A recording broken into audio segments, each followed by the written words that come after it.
the material is just thin in my judgment. And so, given how hard ancient history is in general, I think that there are skeptical scenarios that work if you are a skeptic. I'm not a skeptic, but I'm trying to be fair-minded and objective. I also happen to think, as I told you, I'm a Christian. I'm happy to say Jesus rose from the dead. But I don't think I can persuade a totally open-minded person on the basis of history alone. That just isn't the way it works. Do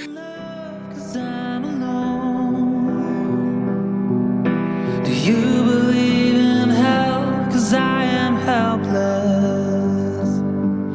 This water I am treading is now my own. Welcome to the Deconstructionist Podcast. I'm your host, John Williamson, or at least about 85% of him. I'm a little under the weather, so if you notice my voice is a little hoarse, that's why. But the show must go on, as they say.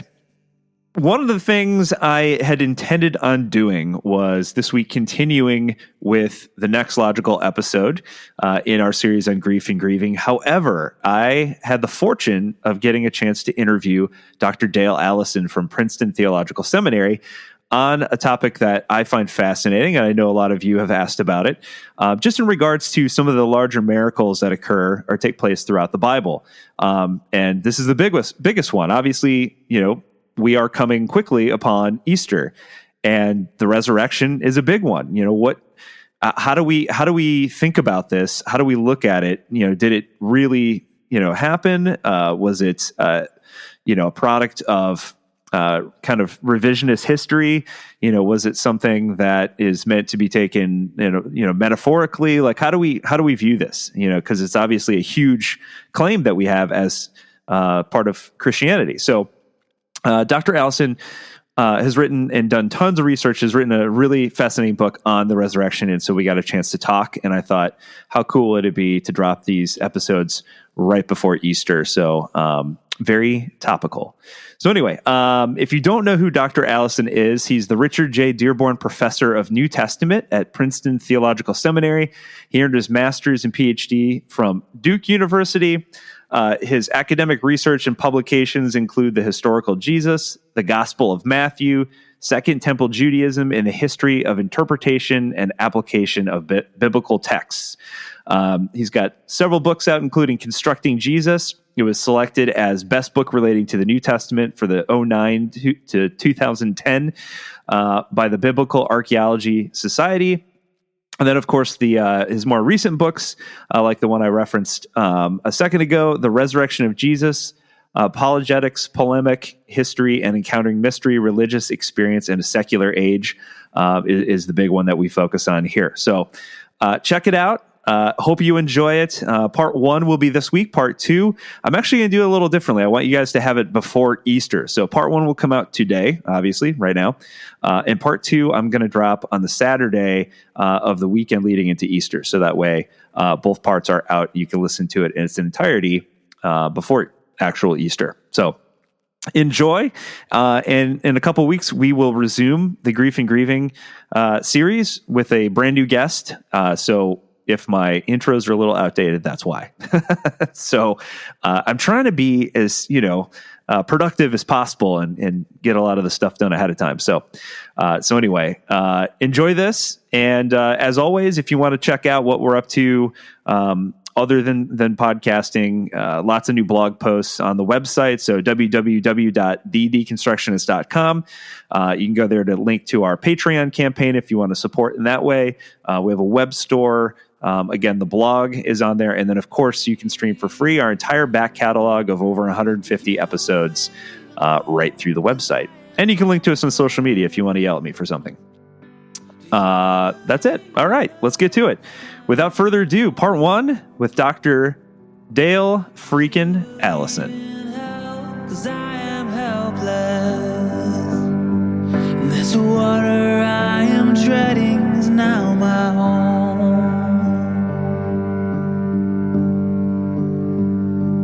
I have found Okay, welcome to the Deconstructionist Podcast. I have with me a guest this week who I'm very excited to talk to, since we are, by the time this podcast comes out, it will be, I believe, mere days before Easter. So thank you so much, Dr. Dale Allison, for coming on the show. Quite happy to be here. So before we jump in, tell listeners a little bit about yourself, the kind of work that you do, and how you got into studying the resurrection specifically. Well, I am primarily an historian of early Christianity. I have focused on the historical Jesus and the Gospels, but I've done other things in addition to that.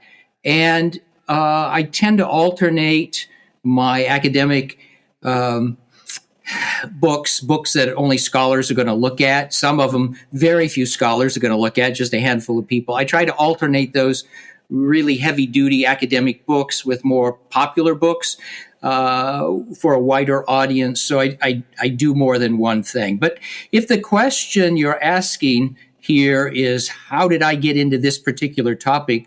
It really goes back to college, and it just goes back to my own doubts, wondering about the stories in the Gospels, how much history is there, how much is legend.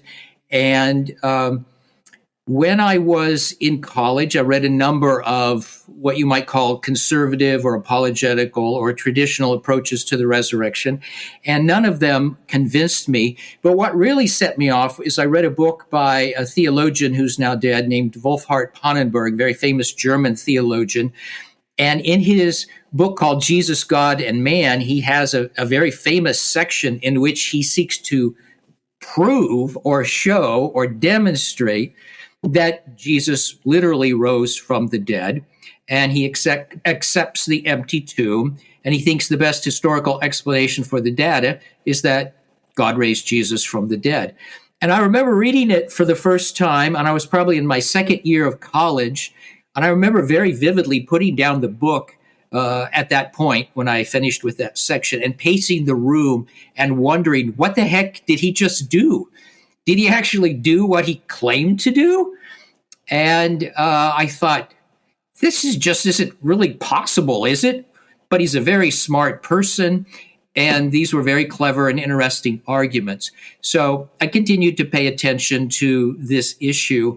And then in my doctoral dissertation, which was on the historical Jesus, I did have a sort of excursus, because I couldn't leave this topic alone, trying to connect the rest of the book with this issue of how do we explain the rise of belief in Jesus, the belief in Easter.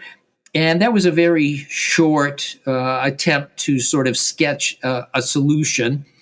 And then in a book published in 2005, I came back to the topic, and that book is entitled Resurrecting Jesus, and the longest chapter in it by far, I think it's 200 pages long, so it's kind of silly to call it a chapter, but it's on that topic, that is, how do we explain, how do we understand the origin of Christian belief that Jesus rose from the dead. But I wasn't satisfied with this at all. Felt like I still had lots of things to think through. And so I spent parts of the next 15 years working on it some more. And then in 2019 or 20, I published this book called The Resurrection of Jesus. And it's, I am, I suppose, a sort of amateur theologian, but, my first calling and my training is history. So I'm trying in this book, first of all, to think historically, and I'm also trying to think with public arguments. That is, I'm trying to construct arguments that everybody should be able to understand, even if they disagree with my conclusions. The book is has lots of people who don't like it. Let's put it that way. And the reason is that I'm neither a skeptic nor an apologist. So I am a Christian, and I'm happy to say I believe Jesus rose from the dead. And I have some conservative historical conclusions. For example, I think the tomb was probably empty. That's my judgment as an historian, but I'm not certain about it. and there's more than one explanation for it if it is in fact historical. And if it has something to do with God and resurrection and the afterlife, it's deeply puzzling to me. That is, theologically, I don't need an empty tomb myself theologically, and it's deeply puzzling to me. But the reason the book doesn't make everyone happy is that, on the one hand, it's not skeptical, right?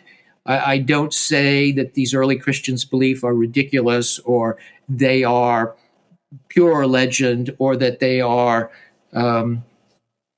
without any historical basis. They go back to hallucinations that are subjective and so on. On the other hand, I don't think my apologist friends are correct. I think the data is much more ambiguous than they think it is. I don't think it compels a decision. I think that there are skeptical scenarios that make sense to a skeptic. But I think also that if you want to be a traditionalist here, there's nothing here in the evidence to disconfirm that traditional belief. So I'm sort of in the middle here. And that often creates a problem because the crowds are off to the sides, right? The crowds are off to the sides. So I'm between right and left, or conservative and radical. And some people would look at me and think that I'm very, very liberal. And others look at me and say, wow, he's really conservative. He's just, way too conservative about the history here. So maybe that's a sort of introduction to what I've been doing. I do think that the big book is the end of the line. That is, I have other books I want to write before I pass on. So I won't be coming back to that subject. And I don't even want to defend what I wrote there. I'm perfectly happy just to have the book out in the world, and then people can discuss it and debate points in it, make up their own mind, and the discussion from now on will go forward without me. I think I'm done on that topic. The truth is, I usually write books for myself, so I know what to think. When I just think about things, I'm not confident of my conclusions. So my best way of deciding for myself is to write a book, and then I convince myself of something, and then I want to go on to the next topic. So that's what's going on here. I'm going on to other topics because there are other things that I'm interested in or puzzled about. Yeah, that's an interesting approach. I like that. It made me, what you said made me think of something. Years and years ago, we were interviewing N.T. Wright, and he had written a book about the resurrection as well. And one of the things he mentioned in our interview was that, it's one thing to deal with history, where you've got hopefully as many primary resources as possible, so you can get to, what the actual eyewitnesses who are on scene. But it's a whole nother beast, a whole nother animal to deal with ancient history, where the materials that we have, as he put it, probably fit on, one shelf of a bookshelf, And so talk about like just the complications with even diving into a project like this to try to study something that happened thousands of years ago. Well, what I would say is that all the evidence is thin. All right. So if you look at any particular passage or any particular claim, all the questions that you want to ask can't be answered. So one of my favorite illustrations of this is that Paul in 1 Corinthians 15 says that Jesus appeared to the 500 and that some are dead, but some are alive. Okay, that's all we know. We don't know who these people were. We don't know what kind of appearance this was. That is, was this a guy in a receiving line? Is this something up in the heavens, like, Constantine's vision of the cross in the sky? Is it like some Marian visions where there's an apparition that's not up in the heavens, but it's not exactly on the ground? It's 20 feet up, floating, right? So there are all sorts of possibilities here. We also don't know who counted the number. I'm sure there was no one of these things you have in the subways where you run in and they can count. Yeah, 500. It's just got to be there were a lot of people, right? And we don't know when. We don't know if this is pre or post Pentecost. I'm inclined to think it's post Pentecost because it's not in the Gospels. We don't know why these people were gathered. My guess is that they were if they're 500, they're probably gathered for some occasion. So what the heck was that? And what were they being told? And what were they expecting? Okay, so that's just one event. You can go on. And it's true for all the details, right? It's true for all the details. And this makes our job so hard. It's also the case that all of the primary sources represent the believers, right? That is, we don't have Pilate's account of this thing, and we don't have the high priest of Jerusalem's diary where he talks about what he really thinks happened. So if you think of how this works, you think, for example, of Mormonism. That's my favorite example when talking to Christian apologists. So if all you had were certain select sources that were from the Mormons themselves, you might, if you're not a Mormon, you might not believe them, but you really wouldn't know what to put in their place. The reason that apologists have different stories is because not all the material is from inside the Mormon church, and they've also preserved some things that are embarrassing. But there's a lot more stuff there, in my judgment, about the Book of Mormon and Joseph Smith. We know a lot about Joseph Smith, for example, right? And we know a lot about some of his early followers. If you ask, well, who was Thaddeus? Well, he was one of the 12, and he saw Jesus. Well, what did he do? What happened to him? Where did he go? What happened to Bartholomew? Who are these people, right? Did any of them, after 5 years of being missionaries, say it's time to go back to Galilee and I want to be a farmer again? I don't know. So that's part of what's going on here. I think the sources are thin. And I also have always agreed with Origen, who's one of my intellectual heroes. Origen says in his commentary on John that one of the most difficult things to do is to show or prove that something happened, even if it did happen. Even if it did happen, it's really hard to show. And I think he's right, especially when you are dealing with ancient sources.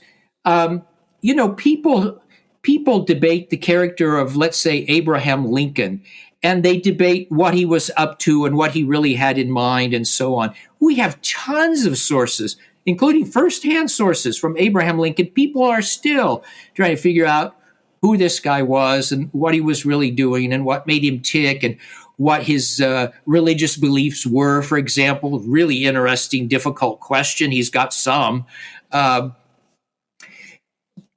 then you go back and you've got Mark 16, which is 8 verses long, right? You've got 8 verses there. And then you've got 20 verses in Matthew 28. I mean, okay.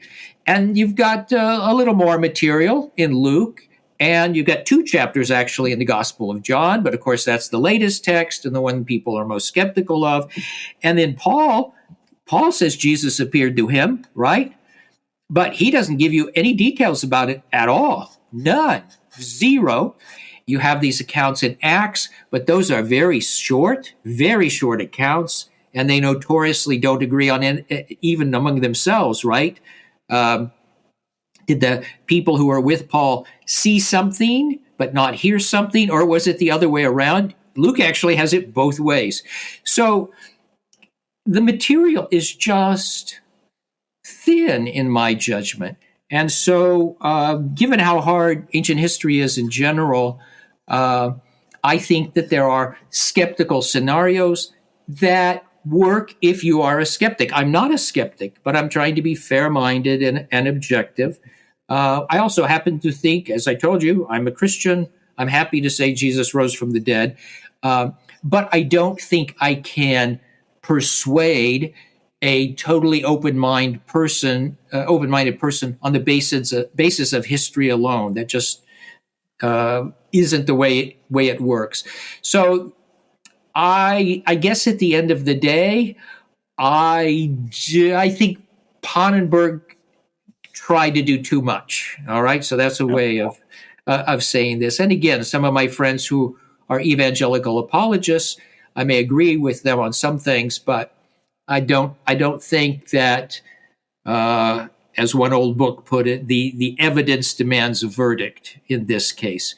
You could look at the evidence and say, well, I don't know what happened, or here's a skeptical scenario and it's possible, right? Yeah, absolutely. Something that you said made me think also of, from a historical standpoint, you're always looking for some sort of unbiased outside source, or as unbiased as possible. And to my knowledge, I think the only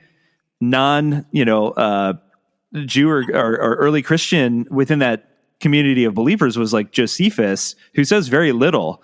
I think he just says he preached in this area and was crucified and died, and that's pretty much it. He doesn't say a whole lot. So he does at one point refer to the resurrection in interesting language, but he's not himself a Christian, and he refers in the extant works to Jesus only twice. Once, it's actually a passage about Jesus's brother James. He's talking about James, and he just references Jesus in that passage. The other is a sort of very brief paragraph description of Jesus. The problem is that there are phrases in it that sound very Christian, and Josephus isn't a Christian. So the usual take on this, of course, there are always people with other opinions, but the usual take, and the one I'm inclined to think, is that Josephus had a paragraph about Jesus, and some of the original phrasing is still there. But the text wasn't passed down by Jews. It was passed down by Christians, and some of the scribes inevitably had to sort of embellish it a little bit to make it sound better, and that's what happened. But you're right. If you want to talk about first century Jewish sources that aren't Christian, that's it. And we have some later rabbinic sources, but those are all 4th century or later, right? And so historians aren't going to do anything with that. So yeah, the point or the contrast with Mormonism holds up. We do have lots of people who weren't Mormons who knew Joseph Smith and knew various other things, and we have their testimony, and people try to figure out what happened. We just don't have that. I like to say also, just to be provocative, for all I know, Jesus appeared to Pilate, or maybe he appeared to Caiaphas, and Pilate just said, "That's got to be indigestion. I can't, I can't do that. Can't go there. It doesn't fit his social circle, right? He'd be in trouble." So who knows what happened? We just don't have the details. I'd love to see Pilate's diary. Absolutely. Heck, I'd love to see Peter's diary. One of the things we have in 1 Corinthians 15 is Jesus appeared first to Peter. Now, of course, you could ask, didn't he appear first to Mary Magdalene, which is what you have in John and Matthew? If so, why is she left out? But that's all you have. And you don't have a story in the Gospels about Jesus appearing to Peter. So you're perfectly free to say almost anything about it, because it just says Jesus appeared to Peter. What was that? When did it happen? Was he awake? Was he sleeping? Was he getting up from sleep? Was he completely alone? Was he going about his business? Was he in the middle of mourning? mourning. We don't know anything. Had he already heard from Mary that Jesus had appeared to her and that the tomb was empty? In which case, a skeptic can say, well, he was already primed and all the rest of it. My point is, we don't have any information about it. Again, Luke says, in agreement with 1 Corinthians 15, that Jesus appeared to Peter, but the story's not there. It's missing. So why is it missing? Why didn't it get told? I don't know. And by the way, did Jesus say anything? Right.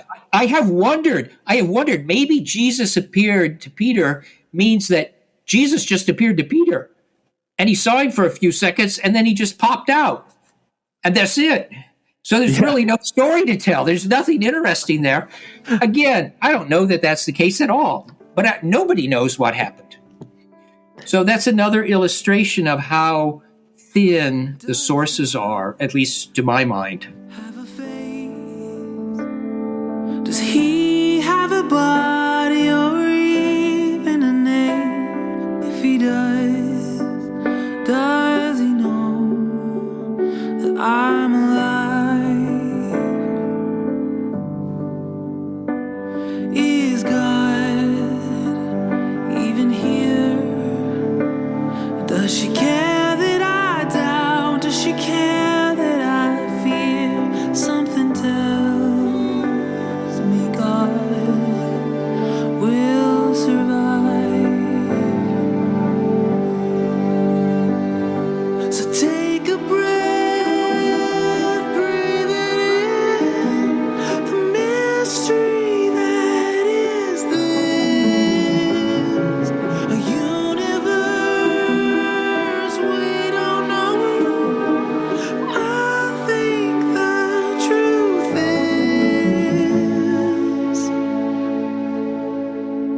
if God has a face, his face must look like yours.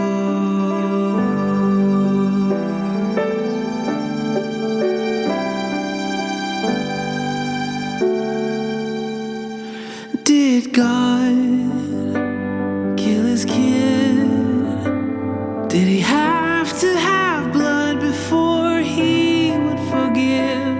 Maybe we made a God that looks like us. Does God know my name? Is the ache in my soul just confined to my brain? Even so, does that mean it's not real? So take a breath, breathe it in, the mystery that is this, a universe we don't know, but I think the truth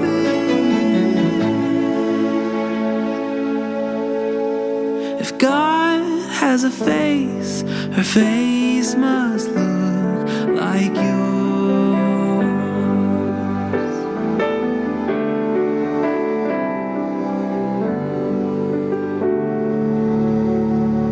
A face like a Tina, an Ahmed or Mildred, a Russ and his husband, Gus and their children. Face like a Kim, a Ted or Tyrone, a Lucy born with an extra chromosome, a Pablo with legs he can't move by himself, a girl born a Daniel who now is Danielle, a Bill H. and even white guy's name Todd. If you have a heartbeat, you are the face of God.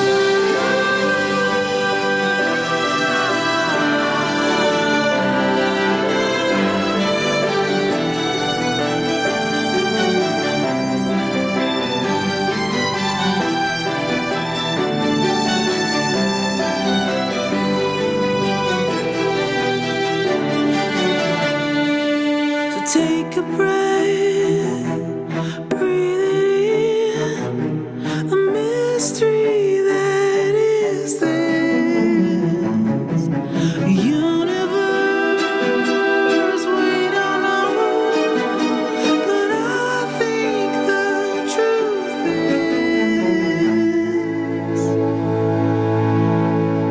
is, if God has a face, her face must look. If God has a face, his face must look. If God has a face, the face it must be yours.